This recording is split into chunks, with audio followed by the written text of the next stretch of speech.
All right, well, we're gonna film another, what we've been calling video discussion today, and we were out doing some shed hunting this morning, so we figured why not just do it at the truck here. So we wrapped up a pretty good morning. Easton started us off. What'd you find? A few minutes in, I found a pretty nice 9-point deadhead. Stud, like right over the hill here. Looked like it had been dead for a little while though. Yeah, no arrow or anything that we could see, so I don't know what killed it, if it was a wounded deer from bow season. I have no idea, but a nice buck. It's hard to tell when they've been dead for a while like that, Yeah. you know, but Nonetheless, we don't mind finding dead deer. Some people get all upset about it, but it's still cool to see them that close and get your hands on them. So, and then I managed to come across the decent 4-point side here, pretty fresh. Easton noticed some blood on it, so I don't know, probably within the week, I would think. No luck finding the other side, but still cool. It's not even March yet and starting to find antlers. On the board. So, yeah. But what we're going to do today, just change things up a little bit. We're going to talk about, just tell some stories at the truck here, the craziest thing that's happened to us in the woods hunting. So a lot of times we have really good memories from successful hunts, but I don't think any of these stories we're about to tell, we came home with a deer or a turkey. So Nope. I don't know who wants to start us off. You want to go, Jake? I think we should save Easton's for last because it's wicked. I'll go. This is probably one of the earliest hunts that I can remember, and I'm going to lead off by saying, sorry, Dad, but it's your story, and I'm just going to tell it. We were hunting, it was in Central Ohio, just right down the road from here pretty much, and I forget how old I was, but it was Thanksgiving morning, and I remember that because the old VHS, it was a VHS tape video camera that we were using at the time. When you opened the screen up on holidays, it read a holiday message across the screen. And we were in the woods trying to film. Dad was trying to film this buck come in. Yeah, he was trying to hunt and film. Yeah, well, with no tree arm. the idea was if he saw something that he didn't want to shoot, he was going to film it. And this buck and the doe that it was trailing happened to be moving towards Uncle Ron's stand, which was only a couple hundred yards away. I remember him telling me, listen, you're going to hear Uncle Ron shoot. You'll hear his bow twang, you know. And it was right about that time that the doe turned and came and walked on a trail 10 yards underneath us. So Dad hung the camera up, still recording. So you can have, we have all the audio, but as he's trying to film this deer, you could never see it in frame because all he saw was this white Thanksgiving, happy Thanksgiving message on it. Whoever decided that was a good idea was not very smart. Yeah. And we should say this deer was a big deer. Super palmated, big drop tine coming down almost like to his neck. Yep. A stud, once in a lifetime deer. Definitely. And it came and gave Dad a broadside 10-yard shot. But after tracking it for a good quarter of a mile with steady blood and several beds full of blood, we never found the thing. I think looking back at it now, he probably hit it right, but because we were so high and at the angle, I think it was a one-lung hit and probably bled a lot, and that deer may or may not have survived, but it just wasn't dead within the couple hours that we let it lay. Now that we're older, I think what's cool about that story is I think we've recovered deer that we maybe wouldn't have From the same now because of Yep. a learning experience. You know, that's a deer that we were new to hunting and just, man, this big deer, all excited. Dad thought he smoked it, went after it. 20 minutes later, looking back, you know, that's a perfect example of a deer that you should have let lay for quite a while and probably would have recovered it. Well, like I said, we found 3 different beds with giant pools of blood. Odds are he would have laid down there and died, but there were too many of us hunting in the same woodlot, and we all got together in a giant tracking party and Push the thing. probably did, even though we never saw it. So, and if Dad were here, he would want to tell all of you that after Dad shot that thing, because of all of our Realtree Monster Buck experiences, in the video camera you can hear me say, all right, now all we gotta do is wait 30 minutes. And Dad said, that thing's dead. We're gonna get down and go look at it right now.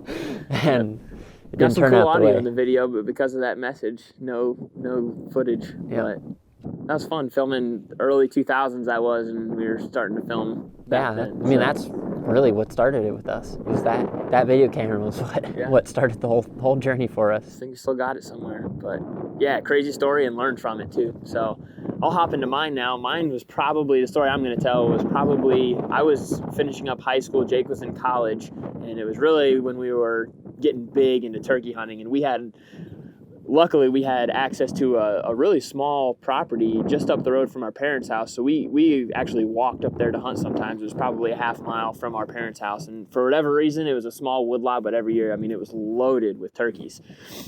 This one particular year, though, it was getting to the end of the season. We had a rough year, and there was one bird specifically that was on this piece.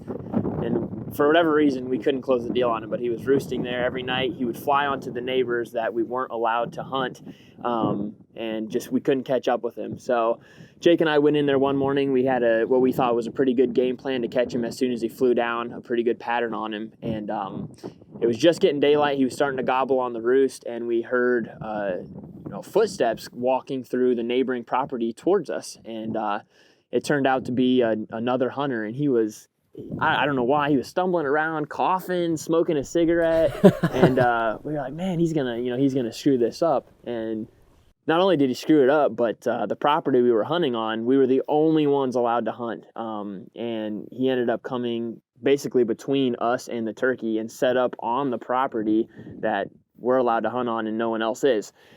So we obviously film our hunts. We had a video camera, so we kind of hit record and captured some of this. And long story short, the turkey did exactly what we thought it would do, and he shot and missed it.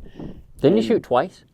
Yeah, I think he shot might have twice. unloaded his gun, honestly, but he didn't get the turkey. And as you can imagine, we were upset, not so much because he got the opportunity, but because he was, on a piece of property he wasn't allowed to be on. So we approached the gentleman, and it wasn't pretty, but we handled it in a professional way. And when he found out that, we had the footage and everything of what had happened, he became super apologetic and worried. So Yeah, that's took another different tone. Sure. I don't think people think about it, but a pro of videoing your hunts is like, we could have probably took some sort of, legal. You got solid evidence, proof. Right. Could have took legal action with it if the landowner had wanted to. We didn't want to or anything like that, and we didn't, and everything ended up being okay, and we got over it. It's just a turkey, but yeah, it's just another thing. If you carry a camera in the woods with you, you can potentially save your life or document something that's going to benefit you in the future or settle a debate, whatever. Yeah. But Well, you never know. I mean, like even Eric Chesser, the guy from Hushin, yeah, he had that happen to him out west. The guy, rancher, said you were trespassing, and he's like, I got my GPS right here. But Out there, that's He was- common yeah. for private landowners to try to tell people on public land even that you can't be here. And I think, was that the case with that one? Or maybe it I was don't a remember what it similar was. case, but yeah, out there it's super common for private landowners to try to deter people Right. or move property lines and try to tell people you can't be here, which is another benefit of technology where Yeah, you oh, yeah. have, Onyx Right. and Hunt Stand and all those GPSs and stuff. yeah. a good- Well, that's and a then great point. the camera hanging around your neck to record the conversation, Yeah. if Yeah. nothing else. Yep. So what I thought was crazy too is this guy was trying to defend himself, saying he wasn't on the property, and we went to the tree he was at and found his shotgun shells, which were over the fence. And well, we actually saw the BBs that had splattered the trees That in front too. of him, if you Yeah. remember right. That's it's crazy. just funny being caught, red-handed. I couldn't imagine what he was feeling at that time because I assume he had no idea we were there to begin with. But a wild story that I won't forget, and I remember being pretty heated mad that day. But Yeah. it's funny to look back on now. So, all right, we saved the best for last. Oh, geez. So, my story, which I should probably preface this by saying, if I heard this story from someone else, I would probably call bullcrap. And honestly, for a while, I just flat out didn't tell people. So this would have been my freshman year in college, which would have been 2016. 2 years ago. The fall of 2016. Yeah, so I'm 22 now. I was 19 when it happened. And I went to school in Southern Ohio at Ohio University, and I hunted at a property probably about 30 minutes away from there. Still do hunt it. And I would go after class, pretty much any opportunity I had, I'd go walk it or shed hunt or whatever. So I don't remember what month this was, probably about November. And I was hunting one evening by myself. Time out. You know what people are going to say? You went to OU and you weren't going to parties, you were going hunting. Yes. We Yeah. all, if we weren't in class or competing in a We're in the sport, woods. we Yeah, were I don't hunting. need to party. So, so I'm out there by myself, and it's probably, I think I measured it out. It was about 3/4 of a mile from the house at this farm where I park up to my tree stand that sits on the top of a huge, big, tall ridge that runs north and south. So I get out one night, and I'm naturally terrified of the dark, as is Nick. Jake is not. He's the only one, but I'm terrified of the dark. I thought it would outgrow as I got older. No, and it doesn't get any better. And this story didn't help me. So I'm walking out, and I go down the main steep part of the ridge, which is just an ATV trail. There's a pond, so I get to the pond, and from there I can see the house. And from there I just have to go down another little steep portion, which opens up into a grassy field, big tall grass. And at the time, the grass was about over my head. Headlamp on, right? Headlamp on at this point, yeah. And it was very common for me to jump deer out of this bottom grassy field. So I'm standing up above it by the pond, and I flip my headlamp on the highest setting and shine my high beam down there. And there's these eyes down there, which didn't strike me weird because I'm used to jumping deer out of it. So at this point, you start to talk yourself into getting worried. So I'm like, what if it's not a deer? Yeah, I'm like, it's a deer. It's obviously just a deer. So I didn't want to run down there at it, so I tried to spook it. So I'm shuffling my boots in the dirt, scuffling them, trying to make as much noise as possible to get this thing to leave. So Sounding like a wounded animal? I'm no. You pray at this point. I'm trying to get this thing out of there. So it's not working. So I have to go down this last little part. So I start to go down. I'm still making as much noise as I possibly can. And I get to the bottom. And at this point, I'm 50 or 60 yards away from it. And its eyes are especially bright, like brighter than normal. And they're yellow, which, I've seen deer eyes reflect yellow. So still nothing too crazy. But it's starting to build up within me, and I'm like, why is this deer not leaving? So like I said, I'm 50, 60 yards away from it, and I'm still walking at it, slowly, hoping that this thing's gonna leave. At this point, I'm getting worried, so I have my bow up at my side, and I have a backpack. My filming system at the time was not great. I had a backpack on my back, and then I had another backpack on my front, wearing it backwards like a fifth grader. Body armor. Yeah. At this point, in hindsight, I'm thankful for this. So I have my camera arm and bracket and everything in the front one, and my bow in my hand. And so I'm getting closer. I'm getting to like 40, 30 yards, and it's still not working. I have my headlamp on it. And at this point, I'm getting close to where a little trail cuts back to where this thing's at, and my trail goes straight ahead towards the house. And so this thing's realistically only laying about 10 yards off the left side of my trail. And I get to the point where I'm about 25 yards away, and I can look back in this trail. So I shine back at it, and never in my mind, I'm very aware of animals that are in Ohio. I stay up to date on, I feel like I'm pretty knowledgeable about that. So the last place my mind would ever go would be a mountain lion. They're not in Ohio. I shine my light at this thing, and it's a mountain lion. Without any question of doubt, I am horrified. At this point, like, you have that just paralyzing, like, numbing fear within my body. Fight or flight. Absolutely. My heart's pounding harder than it ever had. I can hear it in my head. This thing's laying with both its legs out in front of it, calm as could be. It wasn't, acting like it was going to move or anything. So at this point, I'm terrified, but it's either turn around, go way up the ridge, and turn my back to it when I'm already 20 yards away from it, or just make it to the house another 150 yards. And think about, like, that decision you have to make there is, like, it's so quick. Within seconds, you're like, what am I going to do? It was awful. So you could sit there and be like, okay, I can go this route, and this could happen. It's like, you got to just go with your instinct. So I go ahead and I keep walking, obviously without ever taking my eyes off of it. Not that, if it made a move at me, I don't know what I'm going to do. So I keep, and at this point, like I said, it's only 10 yards off the side of my trail. So at some point, the closest I got to it was about 10 yards, and I'm literally watching this thing. And I get past it, and like I said, it wasn't acting like it was, threatening me. It just, like, calm as could be, just watched me. Its eyes never went off of me. It's almost creepier. It just watched. And watched as I went by. It was the most terrifying thing. I get past it, and I'm still trying to keep my eyes on it.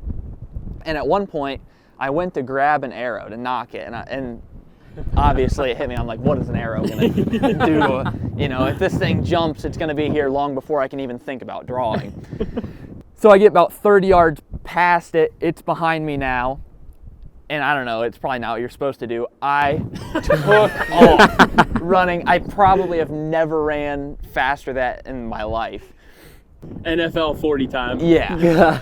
And I get to the driveway, and the only thing I knew to do was I was like, I have to call Abby because she knows where I'm at. She hunts there with me all the time. So I'm like, if something happens at this point, I need somebody to know where I'm at. She ran cross country and track at OU. So they were hosting a recruit that night. So she's with her whole entire team at dinner. I call her, I punch in my phone, and she answers, she's like, hello? And I'm just like, and I'm like trying to spit it out, and she starts freaking out. She thinks I fell from the tree stand.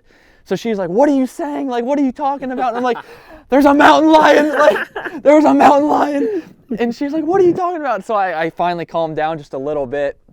And at this point, I'm like so like, it was like thrilled you lived. Like, no, it was like after you ride a roller coaster. Like, you're like, that was the craziest thing. Like, let's do it again. Not that I wanted to do it again, but I was like, that was wild. So I'm like laughing and stuff. I get to the house, unload my stuff, put everything inside, and I'm like, I have to get to my truck now. So then I unlock my truck, and I like lock the house as fast as I could, sprint to the truck, get in my truck. I actually tried to drive my truck across the culvert to drive it out into that field, but my tires were too wide at the time. So that was basically it. And I should add, it was like a week later, there's a guy that camps down there on the property, and he had a neighbor, and the neighbor's down there. You got like a half mile or so in between each neighbor. Yeah. The neighbor lady was driving down the road in front of our property, the part of the property that borders the road. And she had something run out in front of her, and she actually stopped and talked to the camper, and she asked him, she said, did you see that big cat run out in front of me? And we do have bobcats down there, so I know some of you guys are going to be like, oh, it's a bobcat. Right. I know the size of a bobcat that weighs 30 pounds. You were 10 yards from it. You know what you saw. A mountain lion the size of a full-grown deer. Like, so, like I said, I didn't tell a lot of people at first because I would never in my life believe anybody if they ever told me that in Ohio. So, I don't know. And since then, actually, last week I was on Facebook and I saw a guy that was from Ohio said he has a trail cam picture of one behind his house, also in southern Ohio. He's like, the state doesn't want to believe it, which I could see that. I mean, so I don't know, but even if it wasn't a wild one, like we had, our dad had a white work van for sale once, and a guy came to look at it because he had a pet mountain lion that he wanted to like transport it around with. So, you know, people with like exotic pets, it could get out or you know, whatever, but regardless, you know what you saw, and that's a wild story. And I wouldn't have hunted it. I will add too, it was funny, like I think I was back in the woods on that farm a week later by myself, and I think for a while there, if I was by myself, I was climbing down at sunset. I mean, there was still like great daylight left, best time to be hunting, and I was climbing down at sunset, plenty of light to make my 30-minute walk out. And I was not fooling around. I was terrified. He was walking in like Rambo with a machete in his mouth, AK behind his bag. Yeah, nice. It was awful. But yeah, it was an interesting story that I would say is by far, for sure, my craziest. Oh yeah, I remember when he told me, I was just like, man, that's wild. I remember it too. Oh, yeah. Nice. Thinking I would be carrying a sidearm or two at least. We're finding a new hobby. Yeah, looking back now, I can't imagine like if I had a gun and I would have felt threatened by it and shot it, I would have been the first person ever in Ohio to have ever confirmed a mountain lion. Yeah. Ever. 100%. I mean, obviously other than, you know, if we had a native population back in the 1800s or whatever, but Southern Ohio, I mean, if they were going to be here, that's where they'd be. That's where they would be. And it'd be easy for them to not be seen a whole lot. Yep. So all those river and draws and stuff. If you look on that property and zoom out on Google Maps, I mean, it's anything could live its whole entire life without ever having to come out of deep, hard timber, ever. Crazy. So, yeah. Well, I hope you guys enjoyed that. It wasn't super long. We wanted to keep it short and just share a crazy story, something a little bit out of the box. I know we mentioned this on the last one, but we're going to have some more of these rolling out throughout the rest of the off season. We're obviously going to be shed hunting and getting ready for turkey, which on that note, I know some of you guys have seen it, but we have some of our signature Send Snoods t-shirts available, which Jake can put a link in the video description for. If you guys want to order one, let us know. And other than that, thanks for tuning in. We'll see you on the next video. Yeah, thanks, dude. Yep, time to pack them out. I'm the Great Bambino. Who am I? I'm a Great Bambino.